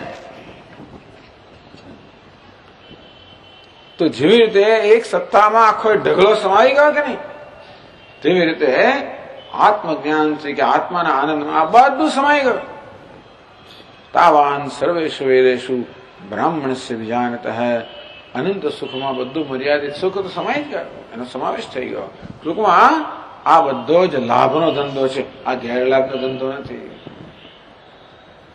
કદાચ શરૂઆતમાં એમ લાગે કે સ્વામીજી આપણે તો અહીંના ના રહ્યા, ત્યાંના ના રહ્યા, પહેલા તો લગ્નમાં જવાનો આનંદ આવે ને પેલો હવે તો એ કઈ આનંદ રહ્યો નથી. એવી થોડીક એવો કેટલોક સમય આવતો હોય છે કે હજી આપણને પેલી આંતરિક પ્રસન્નતા પ્રાપ્ત થઈ નથી, અને બહારની વસ્તુમાં આપણો પેલો રસ જતો રહ્યો. કારણ કે આ તો સ્વામીજી કે 1000 વાર કહ્યું કે આમાં મિથ્યા છે, પેલું છે ને પેલું છે, એટલે એમાંથી રસ જતો રહ્યો અને જે આ રસ પ્રાપ્ત થયો નથી. એવું બને, કઈ વાંધો નહીં, પણ છેવટે તો એ રસ તો અંતરમાં જ છે. અને માટે ઉપનિષદમાં કહ્યું છે કે આનંદને એક માત્રા માં જ આખા સમગ્ર જીવો, આ પરમાનંદ છે ને એની માત્ર એક અંશથી સમગ્ર જગત સુખી છે. અંદરથી એ પ્રાપ્ત થયા વગર એમાં એ આપણું સ્વરૂપ જ છે, એના માટે એને પ્રાપ્ત કરવો એ આપણો અધિકાર છે. આ રીતે ભગવાને આ બધા શ્લોકોમાં કર્મયોગની ભૂમિકા રચી. એમાં મુખ્ય શું, વ્યવસાયાત્મકા બુદ્ધિ, જીવનમાં વિવેક હોય, આપણા જીવનમાં ધ્યેયની સ્પષ્ટતા હોય. મોક્ષરૂપી ધ્યેય એટલે પ્રાપ્તસ્ય પ્રાપ્તિ, જે સુખ કે શાંતિ કે મુક્તિ મારું સ્વરૂપ જ છે એ વસ્તુની પ્રાપ્તિ, એટલે કે એનો આવિર્ભાવ કરવો. મારું જીવન અપ્રાપ્તની પ્રાપ્તિ માટે નહીં, પરંતુ જે છે પ્રાપ્ત એના આવિર્ભાવ માટે હોય. મારું જીવન અપ્રાપ્ત વિષયની પ્રાપ્તિ માટે નહીં, પણ જે પ્રાપ્ત રાગ દ્વેષ છે એની નિવૃત્તિ માટે હોય. એટલે કે આ નિવૃત્તિનું જીવન છે. નિવૃત્તિ એટલે નિષ્ક્રિય બની જવાનું નહીં, નિવૃત્તિ અર્થે એટલે કે આપણી પ્રવૃત્તિ જે થાય એ બધા રાગ દ્વેષથી મુક્ત કરનારી બને. આ જ્ઞાનનો માર્ગ, જ્ઞાનનો માર્ગ એટલે કે આંતરિક ઉન્નતિનો માર્ગ, આંતરિક સાત્વિકતાનો માર્ગ, આંતરિક પ્રસન્નતાનો માર્ગ, આપણને એક ટકાઉ કે સ્થાયી સુખ આપનારો માર્ગ, આંતરિક સ્વતંત્રતા પ્રાપ્ત કરાવનારો માર્ગ. એવી સ્પષ્ટતા હોય, એવી સ્પષ્ટતા હોય કે આપણા મનમાં જે શોક કે દુઃખ જન્મે છે એનું કારણ તો મારી અંદરના રાગ દ્વેષ છે. આ બહારની પરિસ્થિતિ માત્ર એમાં નિમિત્ત રૂપ જ છે, એ તો ખાલી રાગ દ્વેષને ઉત્તેજિત કરનારી જ છે. મને જે દુઃખ આપનાર છે મારા રાગ દ્વેષ છે. દુનિયા તો શું કરે છે, એ રાગ દ્વેષ ઉત્તેજિત કરે, થોડા બટન દબાવે એટલું કરે, એમ રે મારા કામ ક્રોધ લોભને ઉત્તેજિત કરે છે, બાકી દુઃખ આપનાર તો એ જ છે. આવી સ્પષ્ટતા આપણે દુનિયાને પછી દોષ ના આપીએ, પેલા મને આ કર્યું, પેલા કોઈ કશું કરતું જ નથી. જે કોઈ કરનાર આપણા રાગ દ્વેષ જ છે. એ ના હોય તો કોઈ કશું કરી જ ના શકે. જેને જે કરવું હોય કરે. સ્ક્રૂ ફેરવે બરોબર છે, આટા હોય તો ને આટા જ ઘસાઈ ગયો તો જેટલું ફેરવે એટલું ફેરવ્યા કરે. દુનિયા તો સ્ક્રૂ ફેરવે, બીજું શું કરવાની છે. પણ રાગ દ્વેષ આટા હોય તો પછી આપણને લાગે. એટલે આખો દિવસ દુનિયા સાથે ઝઘડો કરવો, સંઘર્ષ કરવો, બદલવું, એના કરતા આપણામાં પરિવર્તન લાવવાનું મૂલ્ય હોય. હવે સ્પષ્ટતા નામ વ્યવસાયાત્મિકા બુદ્ધિ હોય તો આપણું જીવન યોગ બને. તો આપણને નિષ્કામતા માટે, નિસ્વાર્થતા માટે મૂલ્ય છે. એ નિસ્વાર્થતાનું મૂલ્ય હોય તો જ આપણે એનું આચરણ કરી શકીએ, નહીં તો ના કરી શકીએ. વેલ્યુ ઓફ વેલ્યુઝ, મૂલ્યનું મૂલ્ય. જયારે મૂલ્યવાન બને ત્યારે જ આપણું આચરણ કરી શકીએ. ત્યારે જોઈએ કે આ જગતના પદાર્થો કે સિદ્ધિઓ કરતા આંતરિક શુદ્ધિ, રાગ દ્વેષ મુક્તિ વધારે મહત્વની છે. ત્યારે પછી એની પસંદગી કરો. અને પછી બંનેનો સંઘર્ષ આવે તો મને ખબર છે મારે શું પસંદ કરવું. મને જે ખબર હોય તો પછી આ માર્ગે જવાનું. પણ સ્વામી પેલો રસ્તો કેવો નવો બને, જો કેવી સરસ લાઈટો છે, ભલે ને રહી. આ તો ખાડા ખબડા વાળો છે, ભલે રહ્યો. પણ મને ધ્યેયમાં લઈ જનારો છે તો હું ખાડા વાળો રસ્તો પસંદ કરું. કારણ કે મને ખબર છે કે મારે જ્યાં જવું છે ત્યાં લઈ જનારો છે. પેલો રસ્તો દેખાય સારો પણ ઉલટી દિશામાં લઈ જનારો છે, તને પસંદ ના કરે. તો આપણું જીવન યોગ બને, કર્મયોગ. એટલે ભગવાન કહે છે કે આ રીતે હે અર્જુન, જ્યાં સુધી આપણા મનમાં રાગ દ્વેષ છે, જ્યાં સુધી અંતઃકરણમાં અશુદ્ધિ છે, ત્યાં સુધી હે અર્જુન તું આ કર્મનો, તારા કર્તવ્યનો ત્યાગ કરે બરાબર નથી. આ બધા ઉપદેશની ભૂમિકા કઈ છે? અર્જુનનું આ વાક્ય કે ન યોજશે ભગવાન, હું તો યુદ્ધ નહીં કરું. ન તો શ્રેયોનું પશ્યામી હત્વા સ્વજનમાં. હવે આ રણ મેદાનમાં મારા સ્વજનોની હત્યા કરે ને કયું કલ્યાણ થાય, ટૂંકમાં કર્તવ્ય બજાવવા દ્વારા કયું કલ્યાણ થાય તો મને જણાતું નથી. તો ભગવદ્ ગીતામાં ભગવાન શીખવી રહ્યા છે કે કર્મ કરવા દ્વારા માત્ર ભૌતિક ફળ મળે એ તો એક જ પાસું છે. પરંતુ પ્રત્યેક કર્મ આપણી આધ્યાત્મિક ઉન્નતિનું સાધન બની શકે. પ્રત્યેક કર્મ આંતરિક શુદ્ધિનું સાધન બની શકે. પ્રત્યેક કર્મ આપણને રાગ અને દ્વેષથી મુક્તિ અપાવવાનું સાધન બની શકે. એટલે અર્જુનને આ જે કર્તવ્ય પોતાની સમક્ષ છે એમાંથી રસ ઉડી ગયો. કારણ કે આ કર્મ દ્વારા જે ભૌતિક સિદ્ધિઓ પ્રાપ્ત થાય એમાં તેનો રસ ઉડી ગયો. ન કાંક્ષે વિજયમ કૃષ્ણ ન ચ રાજ્યમ સુખાની છે. એ ભગવાન વિજયમાં, રાજ્યમાં, સુખના સાધનોમાં કોઈ રસ નથી. યુદ્ધ તો એ જ આપે ને. ટૂંકમાં અત્યારથી અર્જુનને એવી સમજ છે કે આ કર્મ જે છે માત્ર આ ભૌતિક સિદ્ધિઓ આપવાનું સાધન છે. એ જ જાણે છે. કર્મકાંડમાં એવું જ કહ્યું છે, આ કર્મ કરો એટલે પેલી સિદ્ધિ પ્રાપ્ત થાય. તો યુદ્ધ રૂપી કર્મ કરે તો વિજય પ્રાપ્ત થાય, રાજ્ય પ્રાપ્ત થાય, સુખના સાધનો પ્રાપ્ત થાય. આટલું અર્જુન જાણે છે કર્મ વિશે. અને તેથી જો સુખમાં એ સાધનોમાં રસ ના હોય, રાજ્યમાં વિજયમાં રસ ના, તું શા માટે કર્મ કરો? ભગવાન કહી રહ્યા છે કે કર્મથી માત્ર આ ભૌતિક સિદ્ધિઓ પ્રાપ્ત એવું નથી, બીજી સિદ્ધિ પ્રાપ્ત થઈ શકે. સ્વકર્મણા તમભ્યર્ચ્ય સિદ્ધિ વિન્દતિ માનવ. હે અર્જુન, તારા કર્મથી તું ઈશ્વરની આરાધના કર. તું તારા કર્મને ઈશ્વરની આરાધનાનું સાધન બનાવી દે તો તને મહાન સિદ્ધિ પ્રાપ્ત થશે. કઈ સિદ્ધિ? આંતરિક શુદ્ધિ રૂપી સિદ્ધિ, અંતઃકરણ શુદ્ધિ રૂપી આંતરિક પ્રસન્નતા, આંતરિક સંતોષ, આંતરિક સ્વતંત્રતા.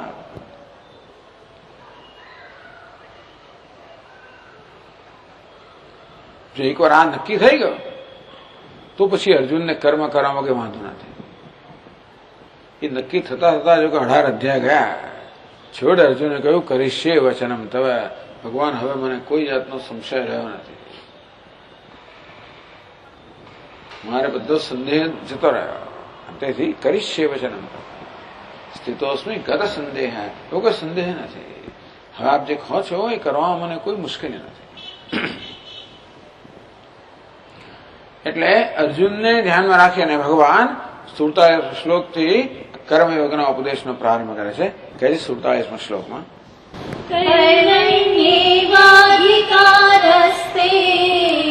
કર્મણ્યેવાધિકારસ્તે મા ફલેષુ કદાચન મા કર્મફલ હેતુર્ભૂઃ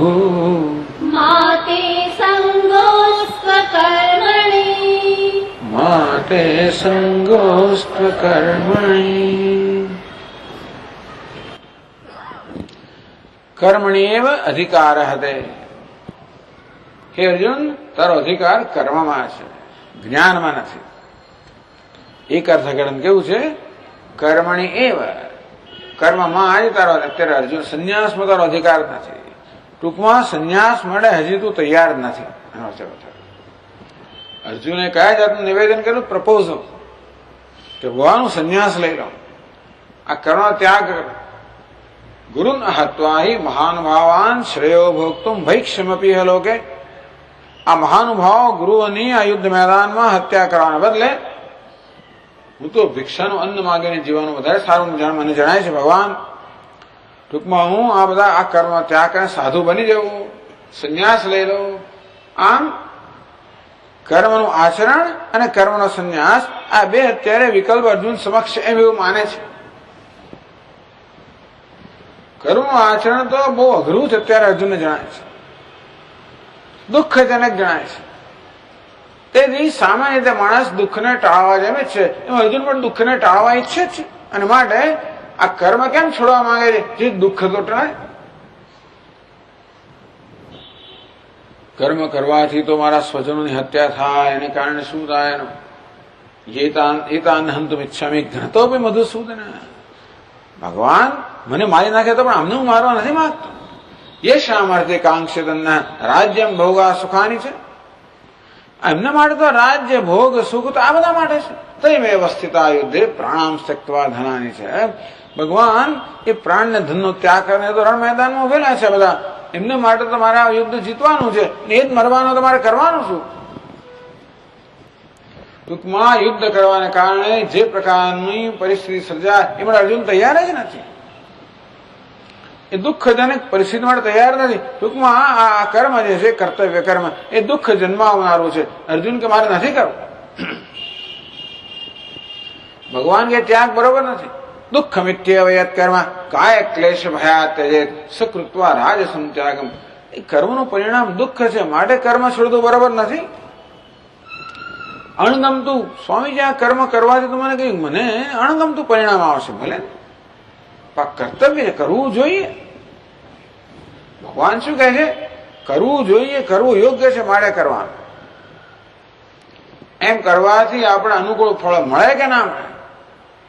સાચું બોલવાનું એટલે બોલવાનું, જો બોલવું જ હોય તો. સ્વામી તો શું થાય? જે થાય સહન કરી લેવાનું. ભગવાન આવું કહી રહ્યા છે. જે કરવું જોઈએ સત્કર્મ કે કર્તવ્ય કર્મ એ કરવું જ જોઈએ. અકારણે પ્રત્યવાય ન કરવાથી પણ પાપ લાગે. જે કરવું જોઈએ ના કરીએ ને તો એ પાપ લાગે, એવું મીમાંસકો કહે છે.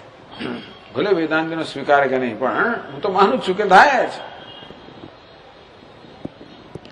રસ્તામાં તમે ચાલતા હોય કોઈ પડી ગયું તો જોયા કર્યા વગર જતા રહો તો પાપ લાગે, કારણ કે એને મદદ કરવી આપણી ફરજ છે. સ્વામી ક્યાં ટાઈમ છે, છોડો ને તો કોઈ કરશે એને મદદ, એનું કર્મ. જે કરવું જોઈએ ન કરીએ એ પણ યોગ્ય નથી, ન કરવું એ કરીએ તો યોગ્ય નથી જ. અર્જુન સમક્ષ કર્તવ્ય કર્મ છે, ક્ષત્રિય છે, અને ધર્મનું રક્ષણ કરવું એનું ધર્મ છે. અત્યારે એક કૌરવને મારવા નથી આવે, ધર્મનું રક્ષણ કરવા આવ્યો છે. અહીં કૌરવો એટલે એના એના ભાઈ ભાંડવો નથી. કૌરવ એટલે અધર્મના પ્રતિનિધિ છે અને પાંડવો ધર્મના પ્રતિનિધિ છે. કોણે કહ્યું સ્વામીજી કૌરવ એટલે અધર્મ? કેમ ત્યાં ભીષ્મ પિતામહ દ્રોણ બધા નથી? હશે, એમનો નેતા કોણ છે, એમનો નાયક કોણ છે? દુર્યોધન. અને તેથી પેલા લોકો ધર્મનું પાલન કરી શકે એમ પણ નથી. ભલે ને વિદુર ત્યાં રહ્યા, પણ સરદાર તો આ છે ને. અહીં સરદાર કોણ છે? યુધિષ્ઠિર. એટલે ભીમ બધાને ચાલે જ નહીં, એમણે ધર્મ પાલન કરવું જ પડે. યુધિષ્ઠિર સરદાર છે, દુર્યોધન સરદાર છે. એટલા જ માટે દુર્યોધન સરદાર હોવાના કારણે 18 અક્ષોની સાને દુર્યોધનની આજ્ઞા પ્રમાણે કરવું પડે. અને માટે એને અધર્મનો માર્ગ અપનાવ્યો હતો. એને મદદ કરનારા ધાર્તરાષ્ટ્ર દુર્બુદ્ધે યુદ્ધે પ્રિય ચિકીર્ષવ, આ દુર્બુદ્ધિ દુર્યોધન જે છે એને ખુશ કરવા અહીંયા ભેગા થયેલા છે. એ બધા અધર્મને જ પોષનારા થયા ને. ભલે ને પોતે ધર્માત્મા ગમે તે હોય. આ રીતે ધર્મનું રક્ષણ કરવું અર્જુનની ફરજ છે, ક્ષત્રિય છે. એ છોડીને જતા રહ્યું અને સંન્યાસ એટલે બ્રાહ્મણનો ધર્મ થયો. તો હજી બ્રાહ્મણ બન્યો નથી. તો અંતઃકરણ શુદ્ધ બને, તારું અંતઃકરણ વિચારશીલ બને. તું અત્યારે કોઈ કુટિયામાં જઈને એકલો રહી શકે અને શાંતિ ધ્યાન કરી શકે, વિચાર કરી શકે, એવી સ્થિતિ પ્રાપ્ત થાય તો બરાબર છે. અત્યારે એવું નથી.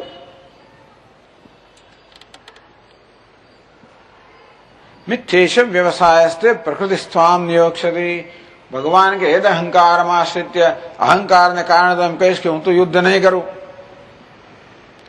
અર્જુન કહી શકે ભગવાન ચલો રણ મેદાનની બહાર ચાલો, તો ભગવાન શું કરે? સારથી છે, એમણે તો સાહેબનું કયું માનવું પડે. એ ના કહે કે હું તો નહીં જઉં, વિરોધ કરીશ ને આમ કરીશ ને, એવું ના ચાલે. અર્જુન તો માલિક છે અને આ સારથી સેવક છે. અર્જુન કે મારે તો બહાર જવું છે, ચલો. જેમ અર્જુને કહ્યું મારા રથને 2 સૈન્ય વચ્ચે સ્થાપિત કરો, લે ભાઈ સ્થાપિત કરો.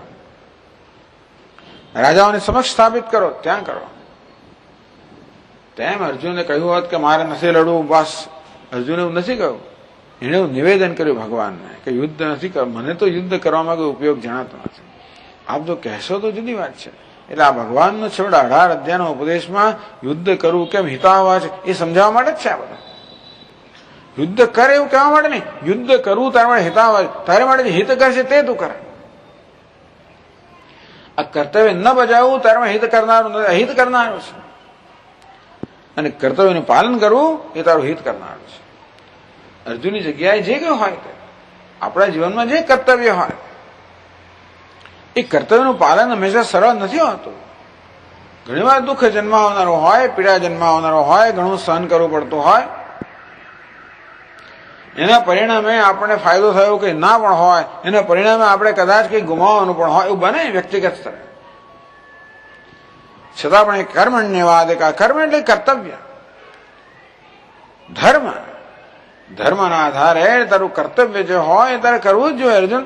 કારણ કે હજી કર્તવ્યનો ત્યાગ કરવા તો તૈયાર થયો નથી. જ્યાં સુધી અંતરમાં રાગ દ્વેષ છે ત્યાં સુધી આપણે કર્તવ્યનો ત્યાગ કરવા માટે તૈયાર નથી. કરવામાં તારો અધિકાર છે, સંન્યાસમાં નહીં. તો હજી સંન્યાસ માટે તૈયાર નથી. અને જ્ઞાન એટલે સંન્યાસ એવું સમજી લેવાનું. ટૂંકમાં જ્ઞાનની સાધના કરવી હોય એટલે કે ગુરુજી પાસે જવું, એમના ચરણે બેસીને શાસ્ત્રનું શ્રવણ કરવું. એવું ક્યારે થાય? ઘર છોડીને ગયા હોય ત્યારે થાય. આજના જમાનાની વાત નહીં, એ જમાનાની વાત છે. એ દિવસે ગુરુ આપણી પાસે ના આવે, આપણે ગુરુ પાસે જવું પડે. એ જમાનો ન્યાય કુવા જેવો ન્યાય હતો. નદીનો ન્યાય જુદો છે. નદી આપણી પાસે આવે, કુવા પાસે આપણે જવું પડે એટલું જ નહીં, પરંતુ અંદર પાછો ઘડો નાખવો પડે, પાણી ખેંચવું પડે, ત્યારે આપણે તરસ છીપાય. એ જમાનામાં એવું હતું. ગુરુ પાસે જવું પડે ને સેવા કરવી પડે ને એમને ખુશ કરવા પડે ને બધું કરીએ ત્યારે પછી ઉપદેશ આપે. અત્યારે તો સામે ચાલીને લોકો તમે આપણે નિમંત્રણ પત્રિકા મોકલે ને ફલાણું કરીને આવો ભાઈ બેસો અને ખુરશીઓ આપો ને પેલું આપો ને હજાર જાતની બધી કરે, જેથી આપણે સગવડ થાય. અત્યારની વાત જુદી છે. એ જમાનામાં શિષ્યો ભિક્ષા લાવે ને ગુરુ ખવડાવે. હવે ગુરુ શિષ્યોને ખવડાવતા હશે. બદલાઈ ગયો છે.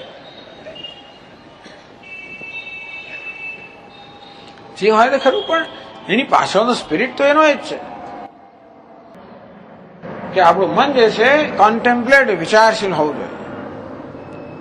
શાસ્ત્રનું શ્રવણ કરવા માટે, શાસ્ત્રમાં જે ઉપદેશ કરવામાં આવ્યો સૂક્ષ્મ એના સૂક્ષ્મ અર્થ ગ્રહણ કરવા માટે આપણા મનમાં ચિત્તમાં શાંતિ જોઈએ, સ્વસ્થતા જોઈએ. આપણું ચિત્ત બધા પ્રકારના વિક્ષેપથી મહદઅંશે મુક્ત હોવું જોઈએ. મનમાં ચિંતાઓ થતી હોય, મનમાં ઈચ્છાઓ જન્મતી હોય, મનમાં આજ મારે સિનેમા જોવા જવું, ચાલો ભાઈ આજે આવું કરવું છે ને કાલે પેલું કરવું છે, એ બધી ઈચ્છાઓ જન્મતી હોય એ લાવવું ક્યાંથી? આશ્રમમાં ગયા પછી કશું મળે નહીં આ બધી વસ્તુઓ પાસે. ઉભય ભ્રષ્ટ બની જઈએ આપણે તો. એક બાજુ કર્મ છોડી દીધું એટલે આ બધી તક છોડી દીધી અને બે ઈચ્છાઓ તો અંદર રહી ગઈ. સંન્યાસસ્તુ મહાબાહો દુઃખમાપ્તમ અયોગત હૈ. ભગવાન કે કર્મયોગ દ્વારા અંતઃકરણ શુદ્ધ ન કર્યું અને સંન્યાસ લીધો હોય તો બહુ કફોડી સ્થિતિ આવી જાય. ઈચ્છા હોવી આપણો ગુનો નથી. સિનેમા જોવા જવું કે ગુનો નથી. એવું હોય તો એ પ્રકારની જીવન રીતે આપણે ધારણ કરવી જોઈએ જે એ પ્રકારની ઈચ્છા પૂરી કરવા યોગ્ય છે. તો ભલે કામ કરો, પૈસા કમાવો અને પછી ખર્ચો. પછી ભીખ માગવા જોઈએ મને પછી સિનેમાની ટિકિટ આપો, ભાઈ ભિક્ષામાં સિનેમાની ટિકિટ માગવી પડે પછી એવું થાય. પછી પેલા બિગ બજારની કૂપન માગવી પડે એવું થાય.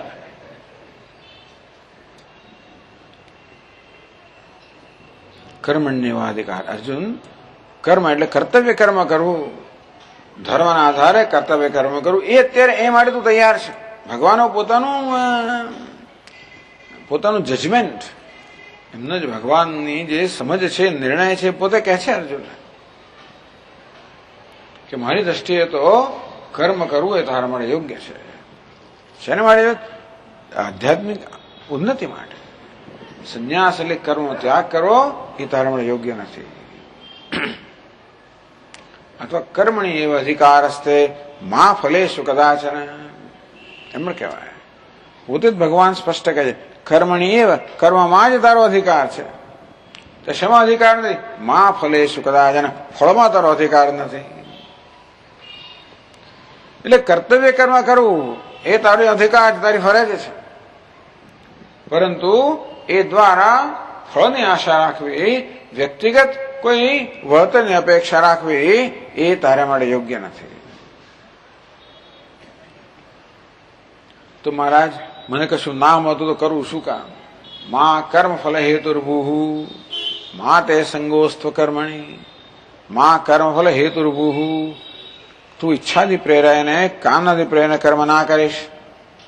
નહીં તો તું કર્મફળને જન્માવનારો થશે, તો કર્મફળ તારે ભોગવવું પડશે અને તો વળી પાછું બીજો જન્મ લેવો પડશે. એ જન્મ બનવાનો વાંધો નથી, પણ કહેવાનો વાંધો એ છે કે તું આ કર્મ અને કર્મફળની આ ચક્રમાંથી છૂટો નહીં થાય. મહારાજ હું કર્મ કરું જ નહીં તો આ માથાકૂટ ના થાય. મા તે સંઘ હસ્તુ કર્મણી, નિષ્ક્રિયતામાં તને પ્રેમ ના હોવો જોઈએ. આ ભગવાન ચાર વસ્તુ આ શ્લોકમાં કહે છે. કર્તવ્ય કર્મ કરવું જોઈએ, કરવાના ફળની અપેક્ષા ન રાખવી જોઈએ, કારણ કે નહીંતર આપણે કર્મફળ ઉત્પન્ન કરનારા બનીએ, અને નિષ્ક્રિયતામાં આપણે રસ ના હોવો જોઈએ. ટૂંકમાં ડ્રોપ આઉટ ના થઈશ. 12માની પરીક્ષા આવી અને પછી ડ્રોપ આઉટ, ગભરાઈ જઈએ આપણે તો કે નહીં. માત એ સંગોસ્ત્વ કર્મણી, તો ડ્રોપ આઉટ થઈ જાય. પણ અત્યારે અર્જુન ડ્રોપ આઉટ થવા તૈયાર છે. એનો સંન્યાસ કેવા પ્રકારનો ખબર છે? ડ્રોપ આઉટ થયું છે. એટલે શું? આ છોડી દો આ કામ. ભગવાન કે નહીં એ યોગ્ય નથી. તો આ ચાર વસ્તુઓ છે. આવતીકાલથી આપણે નહીં જરા વિગતવાર ચર્ચા કરશું. ઓમ પૂર્ણમદ પૂર્ણમિદમ પૂર્ણાત પૂર્ણમુદચ્યતે પૂર્ણસ્ય પૂર્ણમાદાય પૂર્ણમેવાવશિષ્યતે. ઓમ શાંતિ શાંતિ શાંતિ.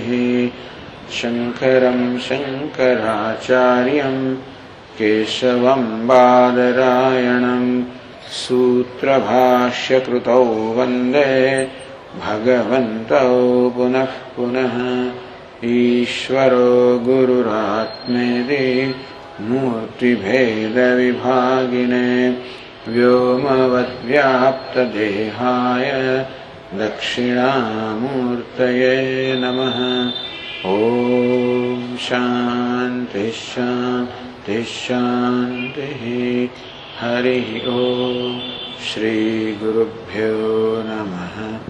हरि ओम। 1 2 3 4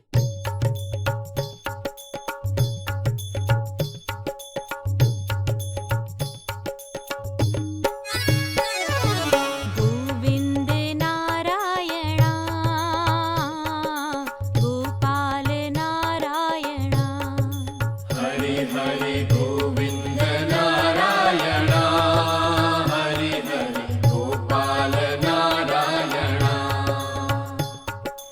गोविन्द गोविन्द नारायण गोविन्द गोविन्द नारायण गोविन्द गोपाल नारायण गोविन्द गोपाल नारायण आनन्द गोविन्द नारायण आनन्द गोविन्द नारायण गोविन्द गोपाल नारायण गोविन्द गोपाल नारायण गोविन्द नारायण गोपाल नारायण हरि हरि गोविन्द नारायण हरि हरि गोपाल नारायण गोविन्द गोविन्द नारायण गोविन्द गोविन्द नारायण गोविन्द गोपाल नारायण गोविन्द गोपाल नारायण आनन्द गोविन्द नारायण आनन्द गोविन्द नारायण गोविन्द गोपाल नारायण गोविन्द गोपाल नारायण गोविन्द नारायण गोपाल नारायण हरि हरि गोविन्द नारायण हरि हरि गोपाल नारायण गोविन्द नारायण हरि हरि गोपाल नारायण हरि हरि गोविन्द नारायण हरि हरि गोपाल नारायण गोविन्द नारायण हरि हरि गोपाल नारायण हरि हरि गोविन्द नारायण हरि हरि गोपाल नारायण 1 2 3 4